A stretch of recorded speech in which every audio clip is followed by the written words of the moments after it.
السلام علیکم ورحمۃ اللہ وبرکاتہ۔ ان الحمد للہ والصلاة والسلام علی رسول اللہ، اما بعد، احسن الکلام کلام اللہ واحسن الہدی ہدی محمد صلی اللہ علیہ وسلم۔ اعوذ باللہ السمیع العلیم من الشیطان الرجیم من ہمزہ ونفسہ ونفخہ۔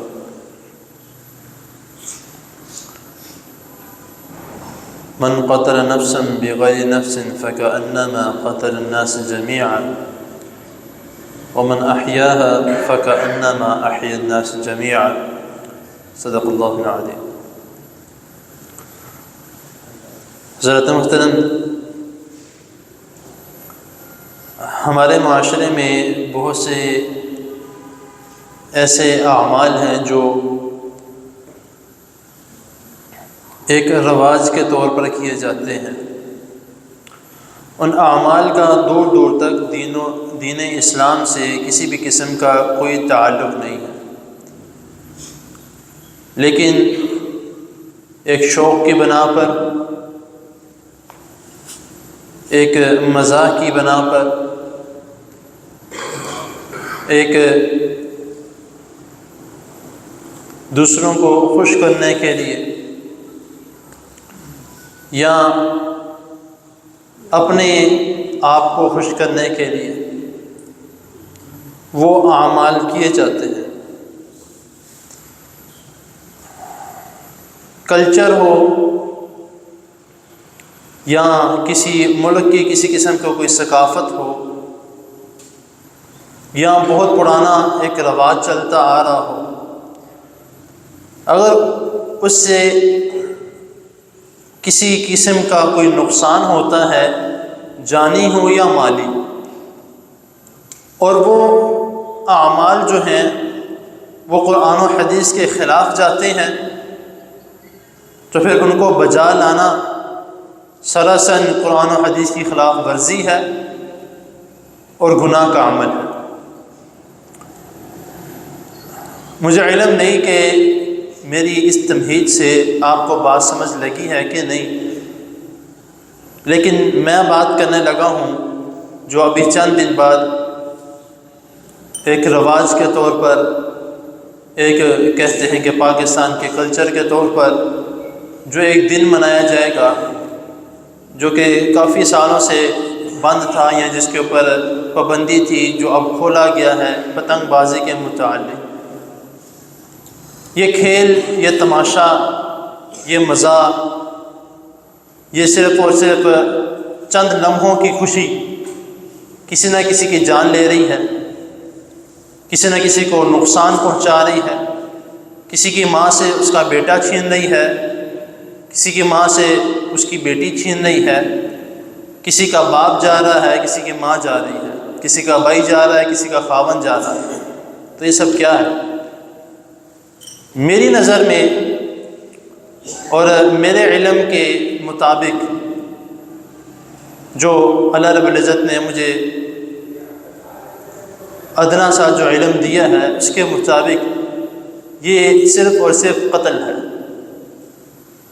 کیونکہ ہر انسان کو پتہ ہے جو یہ پتنگ بازی میں ملوث ہے، جو پتنگ بازی کر رہا ہے، اس کو یہ بھی علم ہے کہ میں جس طریقے سے کر رہا ہوں اس سے مجھے بھی نقصان ہے، کسی اور کو بھی نقصان ہو سکتا ہے،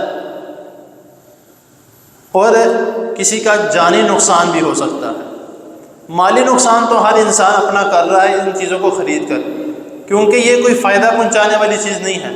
آپ اپنا مال وہاں پہ خرچ کریں جہاں پہ آپ کا مال آپ کو فائدہ پہنچائے۔ کاروبار ہے، صدقہ جاریہ کے طور پہ کسی مسجد کے لیے یا لوگوں کو پانی پلانے کے لیے، قرآن کے لیے، کسی بھی قسم کی چیز کے لیے آپ اپنے مال کو جو ہے وہ صرف کر سکتے ہیں، لیکن آپ کسی غلط عمل کے لیے اپنے مال کو لگا رہے ہیں تو مال کا ضیاع اور ناشکری ہے جو اللہ رب العزت نے آپ کو دیا ہے۔ اور اگر آپ کی اس کھیل کی وجہ سے، آپ کے اس شوق کی وجہ سے کسی کو نقصان پہنچتا ہے جانی، تو وہ آپ کے اوپر داغ لگ چکا ہے۔ قیامت والے دن آپ سے سوال کیا جائے گا آپ خود کو بھی نقصان پہنچا رہے ہیں. جس چیز کا آپ استعمال کر رہے ہیں، جو کیمیکل، جو ڈور، جو بھی چیز آپ استعمال کریں، خود کو بھی نقصان پہنچا رہے ہیں. کس طریقے سے؟ ہاتھ چیڑے جاتے ہیں سارے، ہاتھوں کا برا حال ہو جاتا ہے. پھر اس کے بعد جو ہے اوپر ٹیپیں چڑھا کے سارا کچھ کیا جاتا ہے. کبھی کوئی جا رہا ہے اس کو سلائی لگوانے کو، ایسے نقصان ہو جاتے ہیں کہ انگلی کٹ جاتی ہے. اس میں خود کا بھی نقصان ہے، کسی اور کا بھی نقصان ہے. تو یہ اسی ضمن میں آتا ہے کہ جس شخص نے ایک جان کو قتل کیا، اس نے پوری انسانیت کو قتل کیا. میری نظر میں یہ اسی ضمن میں آتا ہے. دیکھیں کام شروع ہو چکا ہے، 2-3 دن میں 3-4 کیسز ایسے ہو چکے ہیں. ابھی میرے خیال سے کل کی بات ہے شاید، یا آج کی ہے، کہ ایک بچے کو جو ہے وہ گلے میں ڈور بھری. کام شروع ہو چکا ہے. ہم جتنا مرضی تحفظ کر لیں اپنا، جتنا مرضی جو ہے وہ اس طرح کے معاملات کر لیں کہ موٹر سائیکل چلا رہے ہیں، آگے ہم نے جو ہے وہ راڈ لگائے ہیں یا تار لگائی ہے، جو بھی اس طرح بھی قسم کی جو کام کیا ہے، جتنا مرضی ہم کوشش کر لیں، لیکن جنہوں نے اپنا شوق پورا کرنا ہے انہوں نے کرنا ہے، اور ان کے شوق کی وجہ سے کسی کا نقصان بھی ہونا ہے. تو اسی لیے بہتر عمل یہ ہے، آپ یا آپ کے گھر والوں میں، آپ کے رشتہ داروں میں کوئی بھی اس طرح کا عمل کرنے کا شوق رکھتا ہے، آپ اس کو منع کرنے کے حقدار ہیں. آپ کے اوپر فرض ہے کہ آپ اس کو اس طریقے سے منع کریں کہ وہ خود بھی منع ہو اور ساتھ دوسروں کو بھی منع کریں کہ یار نہیں، اس سے کیا ہے، ایک تو خود کا نقصان ہے، ایک دوسرے کا نقصان ہے، اور ایک مال کا ضیاع ہے. اور جو شخص مال کا ضیاع کرتا ہے، اس کی ناشکری کرتا ہے جو اللہ تعالیٰ نے اس کو دیا ہے، تو اللہ تعالیٰ کہتے ہیں کہ وہ شیطان کا بھائی ہے. ان المبذرین کانوا اخوان الشیاطین. فضول خرچی کرنے والا، فضول جگہ پہ اپنا مال خرچ کرنے والا، وہ شیطان کا بھائی ہے.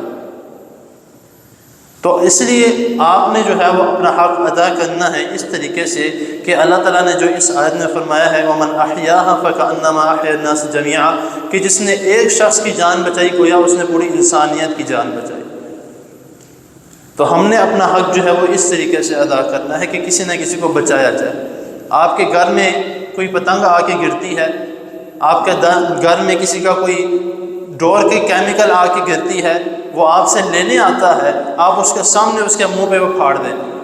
اس بات کی فکر کرنے کی ضرورت نہیں ہے کہ ہم سایہ ہے، وہ کیا کہے گا میرے بارے میں، میرے رشتہ داروں کو پتہ لگ گیا وہ کیا کہیں گے اس کے بارے میں. اس بات کی کسی قسم کی فکر کرنے کی ضرورت نہیں ہے. آپ کسی نہ کسی کی جان بچا رہے ہیں، آپ کو اس بات کی فکر کرنے کی ضرورت ہے کہ اگر اس کو چند منٹ کے لیے جو ہے وہ اس کی دل آزاری ہوتی ہے اس طرح کے غلط عمل سے، تو کوئی مسئلہ نہیں ہے. آپ کا یہ عمل غلط عمل میں شمار نہیں ہوگا، آپ کا یہ عمل اسی عمل میں شمار ہوگا جس میں اللہ تعالیٰ نے فرمایا کہ وَمَنْ أَحْيَاهَا فَكَأَنَّمَا أَحْيَا النَّاسَ جَمِيعًا.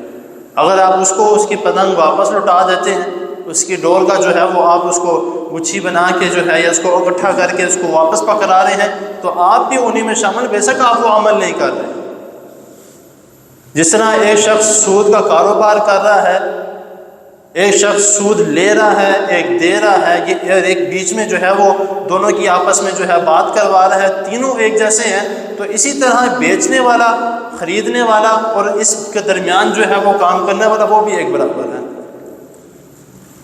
تو اس بات کا ہمیں خیال کرنا چاہیے کہ جس عمل کا ہمیں کسی قسم کا کوئی فائدہ نہیں ہے، جس عمل کا جو ہے وہ نقصان ہی نقصان ہے، خود کا بھی کسی اور کا بھی، تو اس عمل سے ہمیں بچنا چاہیے. خود بھی بچیں، دوسروں کو بھی اس بات کی نصیحت کریں، کیونکہ اللہ رب العزت نے جو حکم دیا ہے وہ ہمارے لیے سب سے پہلے ہے. باقی جو بھی ہوتا ہے وہ ہوتا رہے. تو اللہ تعالیٰ کی حضور دعا ہے اللہ تعالیٰ ہم سب کو اپنی حفاظت میں رکھے، ہمارے جان کو، ہمارے مال کو اللہ تعالیٰ اپنی حفاظت میں رکھے.